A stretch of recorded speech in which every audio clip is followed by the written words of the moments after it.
Unaware his wife had just inherited her father's fortune, husband and his family mocked her at the funeral. What happened when the will was read shocked them. He didn't just mock her, he humiliated her at her lowest moment, right beside her father's coffin in front of every guest, while his mother whispered poison into his ear, and the woman he secretly spent nights with stood behind him smiling. A few days after losing the only person who ever truly protected her, Emily Carter walked into the funeral hall, her grief still raw, her father's final warning still echoing in her heart. "Do not trust them, Emily." She hadn't understood what he meant then, but she was about to. Adam stood with his family in a tight circle, their laughter barely disguised. They looked at her with the same cold eyes they'd used for years. Eyes that judged, eyes that wanted control, eyes that believed she was nothing now that her father was gone. "She looks pathetic," his sister whispered. "Her father probably left her nothing," his mother added. Emily heard every word, but she said nothing. And then came Sabrina, the woman Adam claimed was just a friend. She slid her hand down his arm and whispered a sentence that made Emily's knees weaken. "After today, you need to make a decision." Adam didn't pull away. He didn't defend his wife. He didn't comfort her. Instead, he marched toward her, grabbed her hand too tightly, and hissed under his breath, "Don't embarrass me today." What he didn't know, what none of them knew, was that Emily's father had already made a decision of his own. A decision sealed in documents her husband didn't even know existed. A decision that would expose their greed, their lies, and their betrayal in a single moment so shocking it would leave Adam and his entire family frozen in place. Dear viewer, thank you for being here. If you're watching without subscribing, it's like letting Emily stand alone in that funeral hall again. When you subscribe, you stand with every quiet soul who has ever been mocked, underestimated, or betrayed at their weakest moment. Click that button and tell me where you're watching from. The sound of strained breathing snapped through the room like a warning. Emily Carter, 32 years old, rushed forward before the panic could fully rise inside her chest. Her father's chest had caught in one uneven lift, and for a second she feared it would be the last. She placed a trembling hand over his, whispering soft comfort until his breathing steadied again. Only then did she allow herself to exhale. The dim lamplight painted the room in a warm glow, but the warmth felt borrowed, held together by habit, not hope. Emily adjusted the pillow beneath her father's head with a practiced gentleness. She had done this every night for months, ever since his health collapsed. A portable monitor hummed quietly by the bed, its weak green lights blinking. His wrist still carried a faded hospital band, a small sign of how long she had been fighting for his comfort at home instead of keeping him in a ward. Emily wasn't the kind of woman who complained. She never had been. She had lived a quiet life built on small sacrifices and quiet loyalty. Growing up as the only child of Henry Carter, she learned responsibility young. Her mother passed when she was 12, and her father filled both roles without hesitation. He showed her how to balance accounts, track household records, and read contracts, not because he expected her to need them, but because he wanted her to never depend on anyone blindly. Flashbacks blurred into the present as she sat beside him now. She remembered his calm voice, teaching her how to sign her name correctly, how to read the fine print others ignored, how to stand firm when people tried to make her feel small. At the time, she thought he was teaching her adulthood. Now she realized he had been teaching her protection. Her father, even in weakness, held on to dignity. She had inherited that from him. Quiet strength, not money. She hadn't grown up wealthy. Her father managed a small family company and lived simply. Over the years, everything he earned, every property, every account, he placed carefully in arrangements she didn't fully understand. When she'd asked, he would smile and say, "You'll understand it when you need to." He never bragged, never boasted. But now she suspected he was preparing something he wanted her to know, something he had guarded fiercely. Tonight, she read him an old letter she wrote when she was 16. He had kept it folded at the bottom of his drawer, the ink smudged by time, but not forgotten. Her voice shook slightly as she read, remembering the girl she used to be. Hopeful, sensitive, trusting. Her father's eyes opened a little, weak but focused only on her. "Emily," he whispered, the word fragile but urgent. She leaned closer, brushing a stray gray hair from his forehead. "Yes, Dad." "Listen to me when I'm gone." His voice thinned like fading thread. "Promise me you will protect what I've protected for you." Emily frowned. His tone held something she didn't understand, something he was almost afraid to say. "What do you mean? Protect what?" Henry Carter's eyes shifted toward the doorway just for a moment, as if someone might be listening from the hallway outside his bedroom, as if this house, which had always felt safe, now had corners she should be wary of. Before he could answer, her phone buzzed on the nightstand. The vibration cut through the silence like a rude knock. Emily reached for it hesitantly. A message from Adam, her husband, 35 years old, charismatic to outsiders, curt behind closed doors. "Be home early, my mother wants to talk to you again." The words tightened her chest. For months, Emily had been splitting her time between this house and the one she shared with Adam, but most nights she stayed here. Conversations with Adam's mother felt like walking through a field of hidden traps. She always found a way to remind Emily she wasn't good enough for their family, not elegant enough, not polished enough, not wealthy enough. Emily typed nothing back. She stared at the screen until it dimmed, her expression sinking into something unreadable. Her father watched her with tired knowing. He had seen the strain long before she admitted it to herself. "Emily," he whispered again, writhe wisp. She turned back quickly, gripping his hand. "I'm here, Dad. I'm right here." His fingers pressed weakly against hers. "Do not trust them, Emily." The words struck the air like a blade. Emily stilled completely.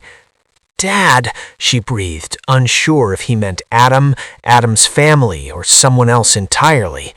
But his eyes had already closed, drained from the effort. The room felt heavier now, as though the shadows themselves had leaned closer. Emily held his hand tighter, her heart beating with a new, uneasy rhythm she didn't yet understand. Outside the bedroom, her phone buzzed. Again, longer this time, almost as if warning her that Adam's world would soon collide with hers in ways she wasn't ready for. And somewhere toward the back of the house, she thought she heard a soft thud, like a side door closing, a faint sound, out of place at this late hour. For a second, she froze, listening, but the noise faded, and the monitor's weak beeps filled the silence again. She told herself it was just the wind. She didn't yet know it was the first sign that someone else had taken an interest in what her father had protected for her. The laughter hit Emily like a slap the moment she unlocked the front door of the house she shared with Adam. Loud, carefree, out of place.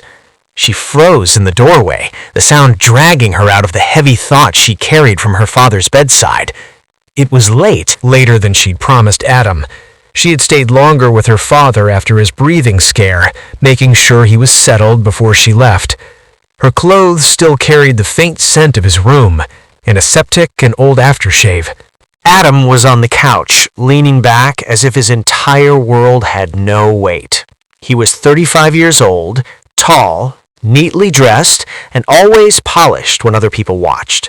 His smile was wide, brighter than anything he had shown her in weeks. Across from him sat a woman Emily immediately recognized, Sabrina Moore, 29, introduced months ago as his friend from work. She was stylish, confident, with a voice that slid across the room like silk, and far too comfortable inside Emily's home. Sabrina laughed again, her hand lightly touching Adam's knee before she noticed Emily in the doorway. "Oh, Emily!" Sabrina jumped up, walking toward her with open arms. "It's been so long!" Her hug lasted a moment too long, her perfume strong enough to cloud the air, a sharp, floral scent that dragged up a memory Emily had pushed away. A flash, months earlier, Adam coming home late, his shirt carrying that same perfume. Emily had asked casually if he had visited a store. He'd answered too quickly. Probably someone at work hugged me. She told herself she was imagining things. She didn't want to be the jealous wife. She trusted too easily. Now the scent felt like proof she didn't want. Emily gently pulled away. "I didn't know we had company." Adam shrugged without looking at her. "You came home late. We didn't think you'd mind." Sabrina smiled, taking a seat again, this time closer to him than before. Before Emily could respond, another voice drifted from the dining area. "Late again?" Adam's mother, Margaret, stepped forward. 60 years old, sharp eyes, always judging. She crossed her arms as if Emily had committed an offense. "You should be here supporting your husband, not running around all evening." Emily kept her voice calm. "I was helping my father. He had a difficult night. His breathing almost stopped." Margaret rolled her eyes so hard it was almost theatrical. Yes, we know. Everything is always about your father." Emily swallowed the sting. She didn't want to fight, not here, not now. She was too tired to explain hospice visits to people who didn't care. She set her bag on the table. "I'm going upstairs to change." But as she started up the stairs, she heard Sabrina giggle softly. "This house is cozy, but it could be so much nicer with a woman's touch." Adam laughed. "That's what I keep saying." Emily's hand tightened on the railing. She forced herself to keep climbing, refusing to look back. Her chest tightened with something she couldn't name. Fear, anger, confusion, maybe all three tangled together. Inside the bedroom, she sat on the edge of the bed and let herself breathe. Deep, shaky breaths. She had met Sabrina before. It was never a long meeting, always brief, always with Sabrina acting a little too warm with Adam, a little too casual with Emily, as if Emily was a guest in her own marriage. Was she imagining things again? No. Something was wrong, deeply wrong. She lay back on the bed, staring at the ceiling. Her father's fading voice echoed in her mind. "Do not trust them, Emily." Her phone buzzed. A text from Adam. "You could at least try to be polite." That was all he had to say, after leaving her alone for hours, after letting his mother scold her, after laughing with another woman while her father lay struggling to breathe. She put the phone down without replying. Minutes passed before she heard footsteps heading upstairs. 2 sets, not one. Light feminine ones alongside heavier ones. Emily sat up listening. Whispers. First, Adam's voice, low, annoyed. "Just give it time. She won't cause trouble." Then Sabrina's voice, softer, confident. "But you said you'd talk to her soon. I'm getting tired of waiting." Emily's heartbeat thudded against her ribs. Footsteps moved past her door and toward the guest room. A door clicked softly. Then Sabrina's voice again, barely above a whisper, but clear through the thin walls. "She won't be in the picture much longer." Emily's breath caught in her throat. The hallway fell silent. She didn't move. She didn't blink. She didn't even breathe for a full second. Her father's warning echoed again. Do not trust them. Time crawled. At some point later, when the whispers had faded and the house had sunk into a fake, heavy quiet, Emily heard the front door creak open downstairs, then close gently. Soft footsteps leapt across the porch, followed by the faint sound of a car engine starting and pulling away. It sounded like someone leaving without wanting to be seen. A hint, quiet but sharp, that something about tomorrow would change everything. Emily stared at the ceiling through the darkness, torn between going back to her father's side immediately and collapsing from exhaustion. She didn't know it yet, but by morning, both worlds, her father's and Adam's, would collide in a way she could never undo. The phone ringing yanked Emily out of a shallow, restless sleep. Her heart jumped before she even checked the screen. It was the nurse who helped with her father at night. "Emily, I'm sorry to wake you," the woman said gently. "His breathing is getting worse. I think you should come now." That was all it took. Emily grabbed her keys with shaking hands and drove through the half-empty streets, the city still dark and quiet. By the time she burst into her father's room, the door slammed against the wall.